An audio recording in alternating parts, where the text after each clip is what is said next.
Vamos lá, vamos pegar IPTU, né? Geralmente a gente trabalha com imóveis urbanos, né? IPTU. ah, o IPTU é anual, tá? Bom, a pessoa deixou de pagar o IPTU de 2023. Possivelmente a execução fiscal ela vai aparecer lá em 2000, no mínimo 2024, né? Ultimamente tá rápido. Não vou falar muito, porque ultimamente tá bem É, rápido. mas geralmente assim, ó, passa-se o tempo ali para tu fazer um parcelamento, né, do IPTU, passa ali o ano, né? Geralmente as prefeituras executam o valor no próximo ano, não deixa acumular assim a 5 anos de IPTU vencido, né? Se faz o processo administrativo, se lança em dívida ativa e já executa, tá? Pois bem, vamos lá. Vamos dizer assim, ó, que em 2023 não teve o pagamento do IPTU, e determinado vendedor faz a venda do imóvel agora no final do ano. Tá? Em dezembro de 2023 se faz o pagamento. Claro, essa questão da due diligence, o que que é? É assim, ó, é literalmente fazer um pente fino para saber se existe alguma pendência. Bom, vai exigir do comprador que apresente então as negativas ou os comprovantes de pagamento de IPTU, de condomínio, se for necessário, de eventual certidão negativa, inclusive de execuções judiciais. Você faz um pincelado e um caderno de informações para garantir o máximo possível que aquela compra e venda vai ser Segura. segura. Exatamente. Acontece de que, né, às vezes não é feito isso. Então, assim, o comprador toma a informação de que existiu um débito de IPTU depois que, né, está no imóvel, está, inclusive, já transferiu para o nome dele, né? Só que, assim, a questão do IPTU e condomínio, e taxas condominiais, né, ela recai sobre o imóvel, né? Então, assim, o imóvel, ele pode responder, inclusive, por essas dívidas, né? Tá? A depender do valor, inclusive, os imóveis são postos a leilão judicial e, independentemente quem esteja na posse ou propriedade, vai acabar perdendo ele. Então, depois aí é outra discussão, a questão de buscar o ressarcimento de quem efetivamente causou. Então, assim, hoje em dia, como é que funciona, tá? Nos contratos, geralmente se delimita. Bom, vai ser a partir da posse provisória, a partir da assinatura do contrato, ou então efetivamente a partir da assinatura da escritura pública. Tu delimita. Então, tudo que for constituído de fatos geradores anterior a essa transação, anterior à compra e venda ou assinatura do contrato, é de responsabilidade do vendedor. O que for depois é de responsabilidade do comprador. Então, tu tem ali um marco temporal onde tu vai poder, por exemplo, se depois que você efetivamente transferir o imóvel para o teu nome, vier alguma dívida, tu consegue, numa ação regressiva, cobrar do efetivo causador. Mas se o cara não tiver um sabiá para dar água. Daí a gente tá falando de outro departamento, que é a questão do poder. Daí eu passo para ela, sabe? E como que cobra do cara que deixou esse. O cara deixou lá um monte de pendência lá. Como é que faz para. Vamos lá, vou cobrar, imagino que. A primeira questão, o contrato. O contrato com a cláusula expressa, assinado por duas testemunhas, então ele tem ele vira um título executivo. Sem prova, a gente não tem o que fazer. Então, primeiro de tudo, contrate um advogado. Contrate advogado para instruir, para fazer, ou para fazer uma análise, né?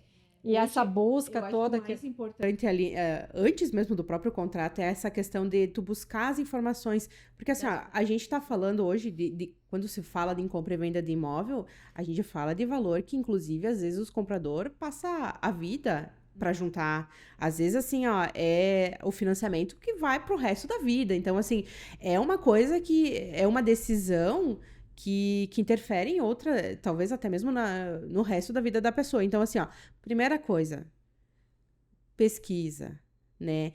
Mas eu achei esse apartamento aqui é o apartamento dos meus sonhos. Então, assim, vamos lá.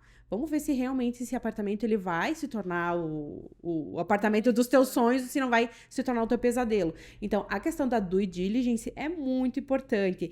verificar se na própria matrícula não tem alguma alienação, alguma restrição, alguma penhora judicial. Tudo isso é importante. Até as cláusulas, né? Fazendo parênteses de empenhorabilidade, inalienabilidade e outras coisas que blindam o patrimônio do outro e tu depois se mete numa enrascada que tu não consegue nem comprar. Exatamente. Avaliar a questão da matrícula, né? É o advogado que vai fazer essa avaliação do título, né, da escritura, da matrícula que está sendo adquirido aí do imóvel. Porque é complicado, às vezes, até puxando aqui um parênteses, às vezes, assim, tem muita gente que compra um imóvel que advém de um outro contrato, né? Então, geralmente, e é muito comum também, às vezes, assim, as pessoas investem, compram um apartamento na planta, então faz um contrato com uma construtora, né, que indica ali um determinado tempo para depois fazer a escrituração e a abertura da matrícula. Só que nesse meio tempo a pessoa, não, eu quero vender, eu comprei por 100 mil, eu vou vender por 150, né? Vai fazer ali um investimento e acaba vendendo. E o que acontece? Às vezes a pessoa não consegue entender que, assim, obrigatoriamente, a construtora ela vai ter que anuir com esse contrato, ela vai ter que integralizar esse contrato ali para confirmar e para validar a transferência esse imóvel num contrato para um terceiro, né? O que acontece?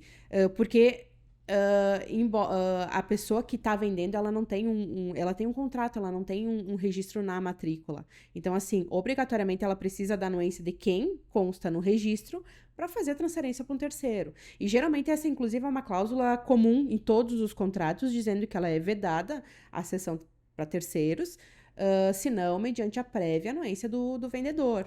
Então, assim, uma cláusula, uma condição que, se tu não fizer isso, não incluir no contrato, por exemplo, depois vai precisar suprir, talvez, por uma demanda judicial. Tá, mas vamos lá, não tem jeito, então, de eu cobrar o cara sem ser judicialmente, não tem algum... Dá pra dar um susto no cara lá?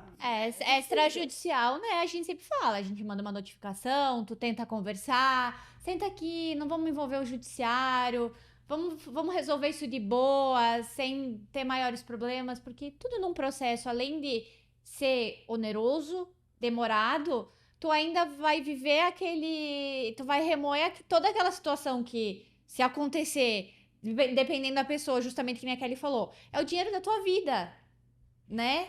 Então, a gente sempre diz, é sempre melhor ter a via extrajudicial, tu tentar resolver isso antes, do que tu envolver o judiciário. Pô, tu pode ficar num processo 10, 20, 30. Isso é uma coisa que todo cliente pergunta pra gente e a gente nunca sabe responder. Não tem uma previsão de tempo. Óbvio que a gente quer que o processo seja rápido. Claro, agora com as vias eletrônicas é muito mais rápido. Tu consegue movimentar o processo de uma forma muito mais rápida. Mas assim, às vezes até tu sobe para o tribunal, sobe para STJ, é recurso em cima de recurso, em cima do recurso. Então, assim, é audiência aqui, é audiência lá, é vir falar com o advogado, é chamar testemunha. Então, assim, não tem um período certo para dizer quanto um processo dura, porque cada caso é um caso. Mas, assim, e ainda depois, aí terminou, vamos dizer assim, 10 anos que eu fiquei com aquilo lá. Eu vou para uma fase de execução para reaver o meu valor. E se o cara não tiver nada? Corre esse risco também. Hoje em dia... O que faço, cara? Desculpa a palavra. Nada. A gente tenta todos os meios possíveis e existentes que existem. Mas, assim, tem pessoas que efetivamente, que nem a gente tava conversando hoje, o caso é tão pensado que há 20 anos atrás, há 30 anos atrás, aconteceu toda a maracutaia, a palavra, né? E tu não consegue desfazer.